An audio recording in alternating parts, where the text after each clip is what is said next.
I wanted to discuss a very short moment I am having of mental health issues, I guess. And I know that mental health is a huge issue for many, if not most people, let's just say in the United States. And it's a huge issue to the point where the issue is no one wants to discuss it.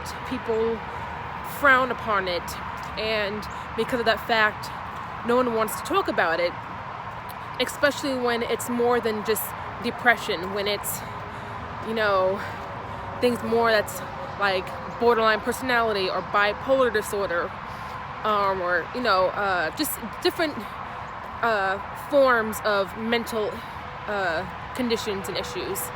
And I don't talk about my issues because, one, I do feel that society gives you this like red flag is about, how you shouldn't have this, you shouldn't even talk about it. It's a really bad thing, but it's life, and life isn't easy. Life shouldn't be easy. And so with me, I had many issues when I was younger with mental health. And yes, there's medications and therapy that I had tried, and I am doing neither treatments. And I have built my life fairly well without any help. But it's because I've learned to train my body, but it doesn't always work. And that issue sometimes arises when, when I wake up one day and I am sad for absolutely no reason, or something simple like my day's just not going the way I plan it to go. And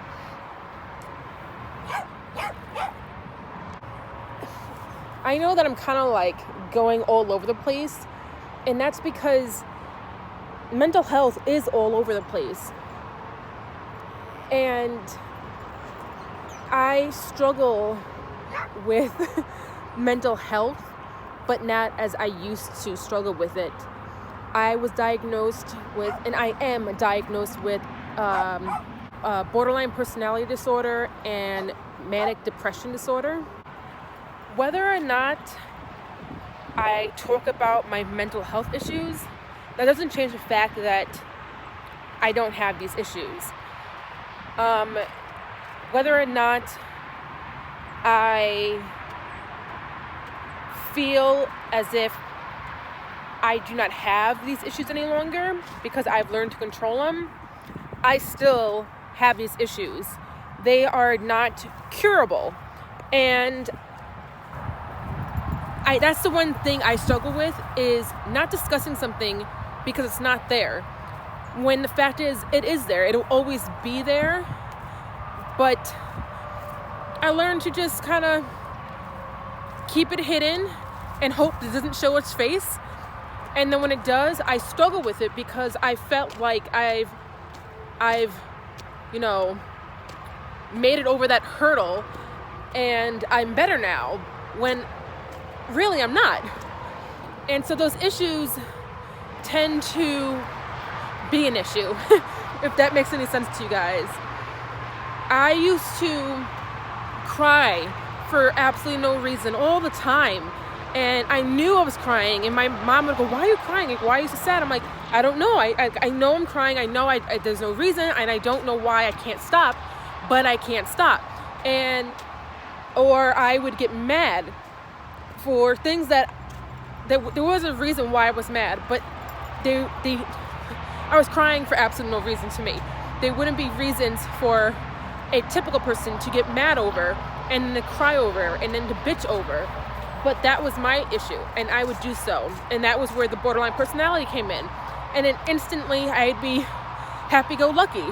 And then 5 minutes later, I'd be crying, and again, for absolutely no reason. And it was just, it becomes a huge issue for me, because we have this, the mental health community have this like sign on their head that says mentally ill, mentally handicapped, and people stray away from that. And I don't want people to look at me or look down upon me because I have certain issues that I have to learn how to control. I do not cry every day. I do not cry over just random stuff that makes no sense to me.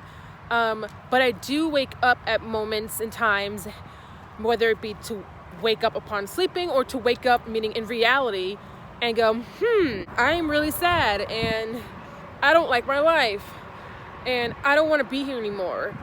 And I think about what I used to do when I was younger, and that would be, I would take a knife and I used to cut myself. Honestly, it wasn't even a knife, more than razors, or I would take glass, I would break glass like a picture frame, and I would throw it and pick up the shard and cut my wrists. I never did it because of suicide. They were always superficial, like scratches. I used to call them cat scratches, which they were. But the fact is, I was still doing it because it helped with my pain and the issues that I was going through. And there would be those moments where, like I said, I would wake up and go, I don't want to be here. I don't like where my life is. And I would think that people were looking at me badly because of the issues I technically still have, whether people have noticed it or not. And I've been having them for the past year, where things are slowly kind of showing its face and saying, Sarah, you still technically do have mental issues. You still are depressed. You still have borderline personality or any other conditions that doctors have given me dealing with mental health. And I have to keep reminding myself that I'm doing better, but I am not cured.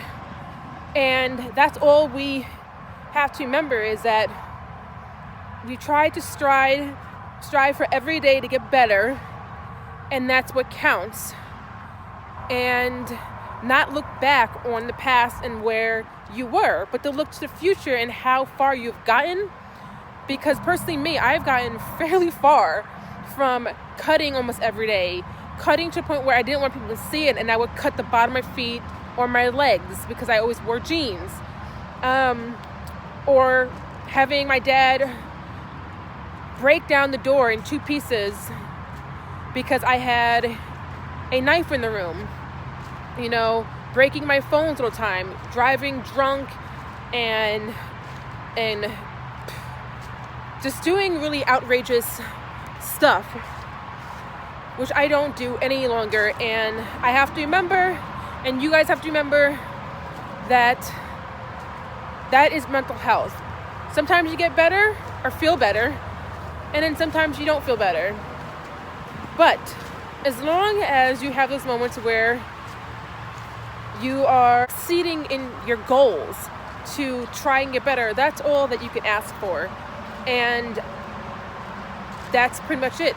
And I just really wanted to kind of talk to you guys about that a little bit more detail with my issues. Bye, guys.